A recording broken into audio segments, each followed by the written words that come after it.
दोस्तों, आज मैं मौजूद हूँ वृंदावन परिक्रमा मार्ग पे। परिक्रमा मार्ग में चलते समय मुझे एक ऐसे दिव्य संत के दर्शन हुए जो बहुत ही अद्भुत है। कभी तो दंडवती परिक्रमा लगाते, कभी पैदल यात्रा करते, यानी कि उनकी परिक्रमा कंटिन्यू चलती रहती है। और वो फलाहारी महाराज जी हैं जो आपके सामने विराजमान है।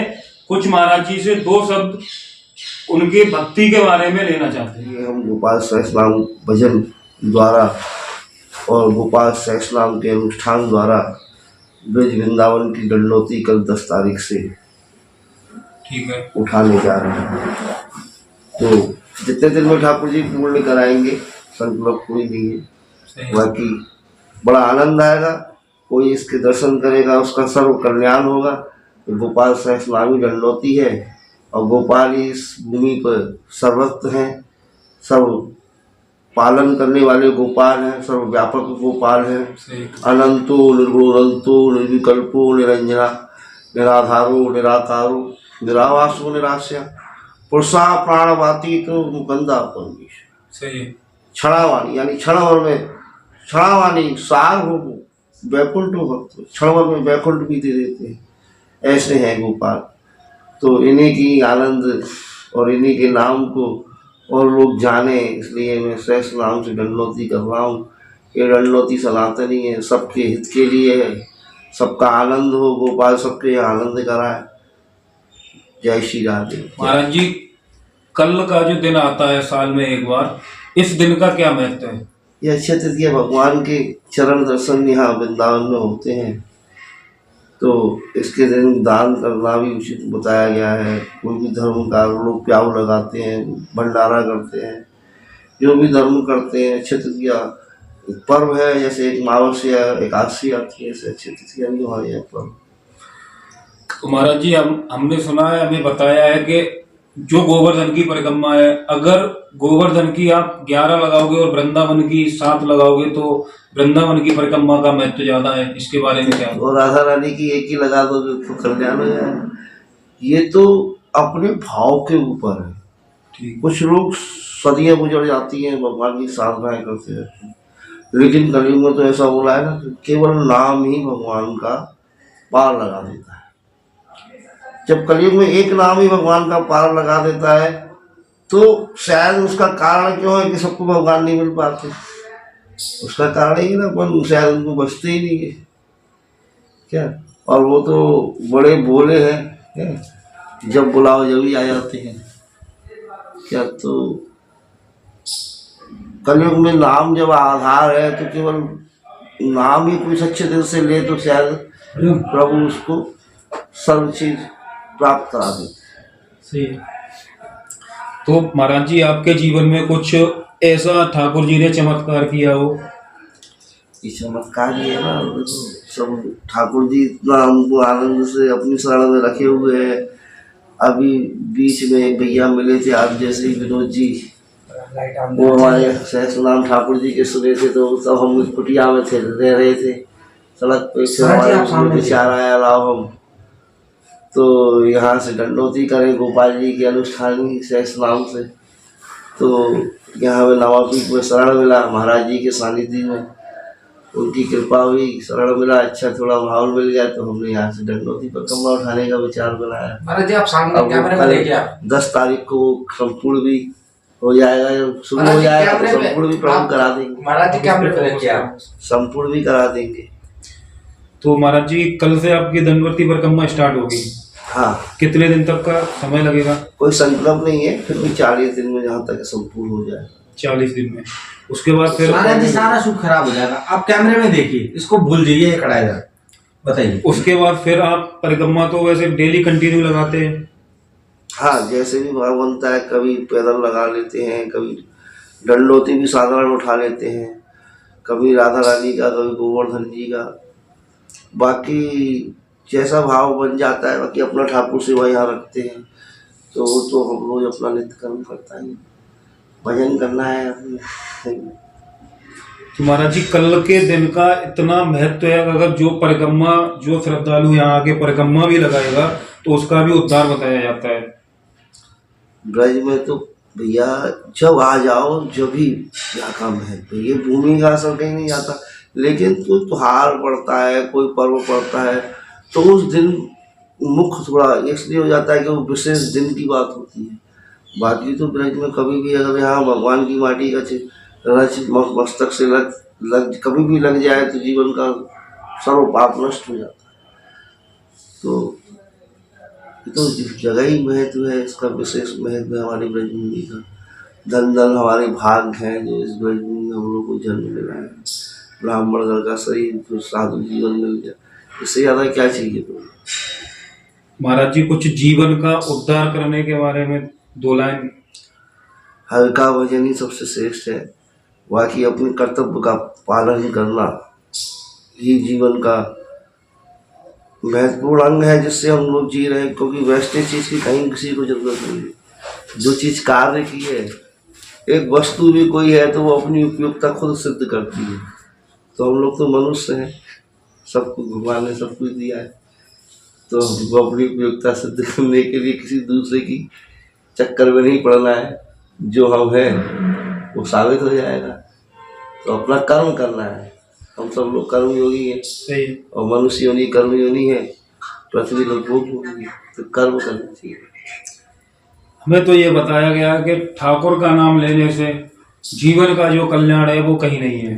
देखिए, प्रभु का नाम लेने से इस तरह से धीरे धीरे प्रभु सबसे अपना बिल्कुल निश्चल कर लेते हैं, जैसे माँ के पेट से बच्चा जन्म लेता है। ये महाराज ये पॉइंट है आपका, उनकी कृपा होती है जी।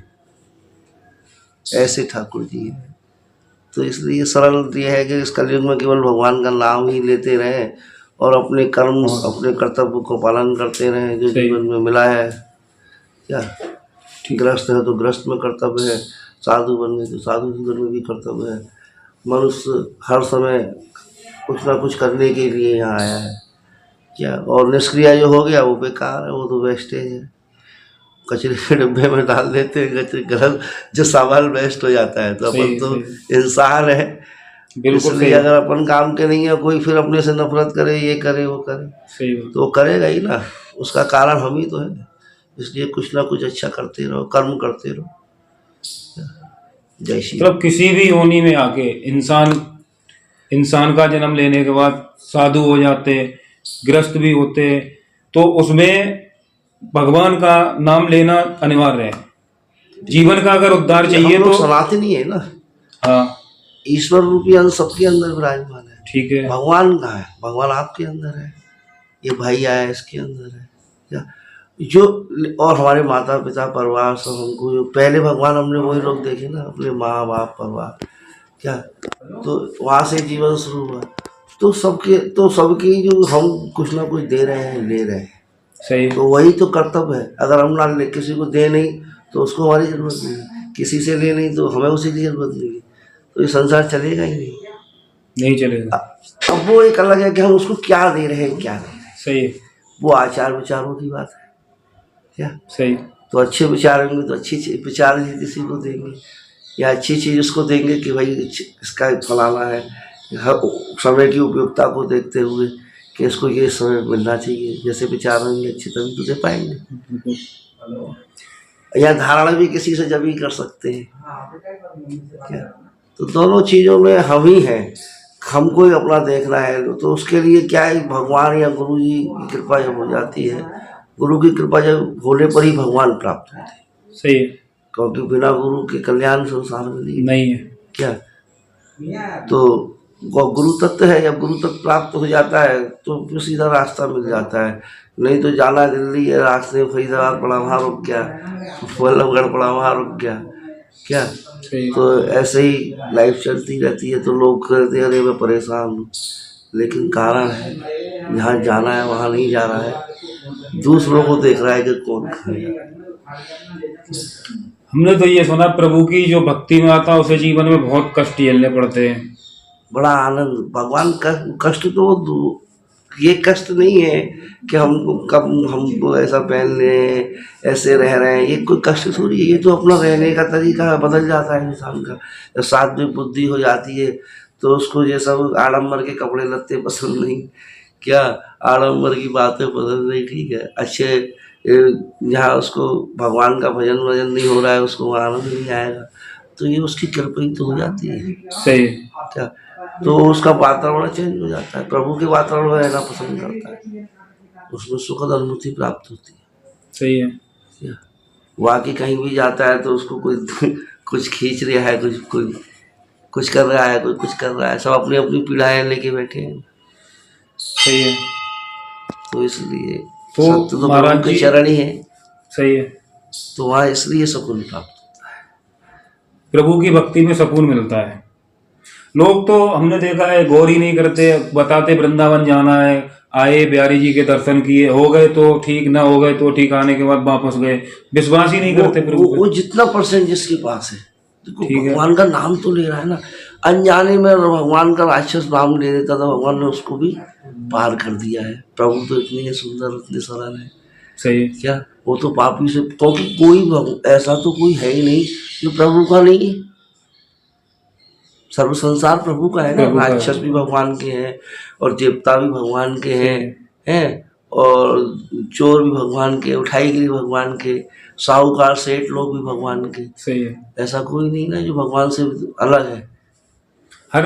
हर इंसान में यानी कि प्रभु है, प्रभु हर जगह हर जगह प्रभु है। किसी में ज्यादा है तो किसी में कम, हाँ, लेकिन परसेंटेज है। चैतन्यता, चैतन्यता, वो चैतन्यता और वो कृपा हो सकती है, दोनों चीजें हैं। हाँ। कृपा होने से चैतन्यता प्राप्त होती है, कृपा होने से चैतन्यता कब प्राप्त होती है, जब हम प्रभु में लीन हो जाते हैं, उसके भजन ध्यान में, भक्ति में, तो चैतन्य कर देते हैं, जागृत कर देते हैं, बैटरी को चार्ज कर देते हैं, बताते हैं कि तेरे इतनी पावर का है। सही है। वो प्रभु की लीला है, और वो बल्ब की तरह चमकता है, जितनी उसमें पावर जाएगी। हाँ, तो प्रभु का ऐसा पावर है, जितना प्रभु पावर देंगे भक्त उतना ही चमकेगा। तो बस ये प्रभु। तो वृंदावन में जो भी आते हैं तो अपनी श्रद्धा और इच्छा से आते, या ठाकुर जी बुलाते उन्हें? देखिए, बिना प्रभु के बुलाए कोई नहीं आ सकता है, अच्छा, लेकिन प्रभु भी उन्हीं को बुलाते हैं जो उनको याद करता है, सही है। जो उनका ध्यान करता है, या किसी जन्म का उनका कोई पुण्य उदय हो जाता है, किसी को साथ में रहने वाले का, माँ का, पिता का, भाई का, गुरु का, दोस्त का, पति का, पत्नी का, तो भगवान की कृपा बन जाती है, तब ठाकुर जी का सानिध्य प्राप्त होता है। नहीं तो मनुष्य हमेशा अपने नित्य कर्मों से फ्री नहीं है, सही है। अपने जो नित्य कर्म मिले हुए हैं उन्हीं में उलझा हुआ है। सही है। बाकी प्रभु का भजन और प्रभु के कार्य की तरफ तो उसका ध्यान ही नहीं जा पाता है। सही है। इसी कारण वो जब नित्य क्रिया है वो उलझा हुआ है, तो नित्य की परेशानियां भी आती रहती हैं। और प्रभु से जो ध्यान में है उसको नित्य की बातों को तो एक दैनिक क्रिया की तरह करते हुए आगे रास्ता सरल हो जाता है। तो इसलिए प्रभु ही सर्वश्रेष्ठ है। तो महाराज जी एक चीज बताइए, वृंदावन का इतना महत्व क्यों है? देखिए, वृंदावन सर्वश्रेष्ठी लोक से न्यारी भूमि है। ठीक है। दूसरा, वृंदावन हमारे ब्रज में 5 हैं। 5? आदि वृंदावन, काम वृंदावन, निज वृंदावन, गोलोक वृंदावन और वृंदावन। 5 में क्या, और ये वृंदावन जो है ये वृंदावन बताया जाता है यहाँ भगवान ने महाराज। वृंदावन है तुलसी बनवाने जंगल, तुलसी का जंगल था, उसको वृंदावन कहते क्या। सही है। श्री स्वामी हरिदास जी महाराज जी ने अपने भजन से, अपने संगीत से प्रभु को साक्षात प्रकट किया। तो इस ब्रज वृंदावन में ऐसा ठाकुर है, इस ब्रजभूमि में ऐसे ठाकुर का जन्म हुआ है जिसका भजन भगवान भोले बाबा भी करते हैं। स्वयं।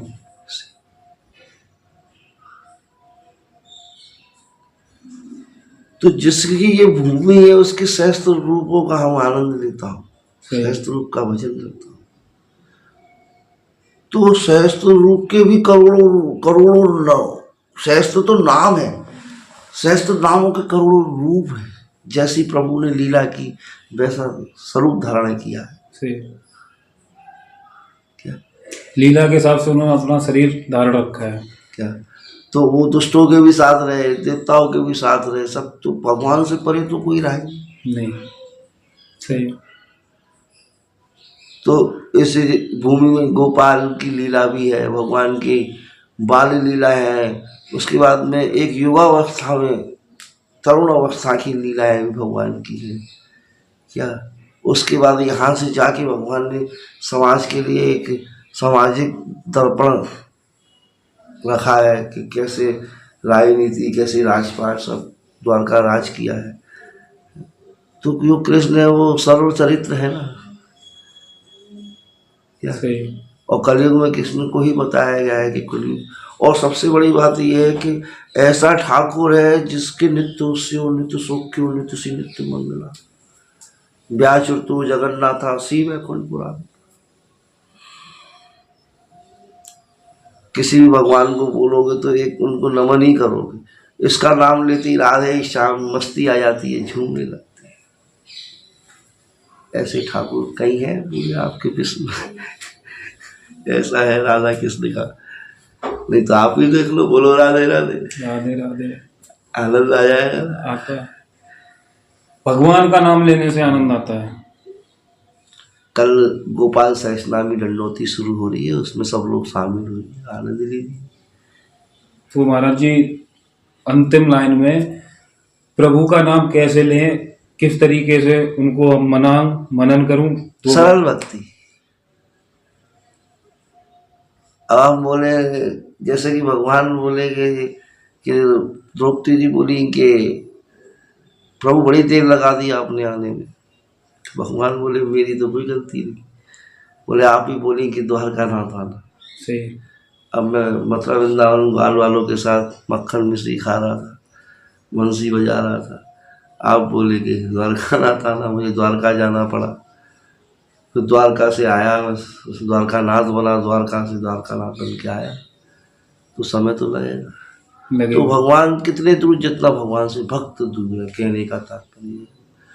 भगवान कभी भक्त से दूर नहीं होते हैं, भक्ति भगवान से दूर हो जाता है। क्या और जो भगवान से दूर होता है, विमुख होता है प्रभु के चरणों से, वो भटक जाता है संसार सागर में। कोई व्यसन में फंस गया, कोई काम में फंस गया, कोई लोभ में फंस गया, कोई मद में फंस गया, कोई मुंह में फंस गया, चल रहा है।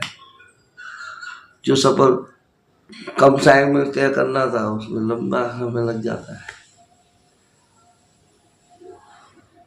जो मतलब पहले ही चालू हो जाना चाहिए वो नहीं हो पाता है। हाँ वही है, जिसमें टाइम लंबा लगना चाहिए उसमें कम हो जाता है, जिसमें कम लगना चाहिए उसमें प्रभु का भजन ही है, प्रभु की कृपा ही है जो सरल रास्ते से मनुष्य को जीवन से भी जीने का तरीका है, रास्ता दिखाती है। आध्यात्मिक बन के ही हम इस कलयुग में संसार में अपने जीवन को पार कर सकते हैं, उससे जुड़ के, लेकिन कर्म योगी बन के, निष्क्रिय होके नहीं कि कोई और उसके भरोसे हो गए, क्योंकि वो तो हमारे भरोसे है। हम उसके कार्य के लिए आए, उसने हमको बनाया कि हम ये कार्य करने लायक हैं, इस कार्य को करना चाहिए। तो अपने कर्म का पालन करना है, अपने कर्तव्य का पालन करना है। आनंद ही आनंद है। बोलो जय श्री राम।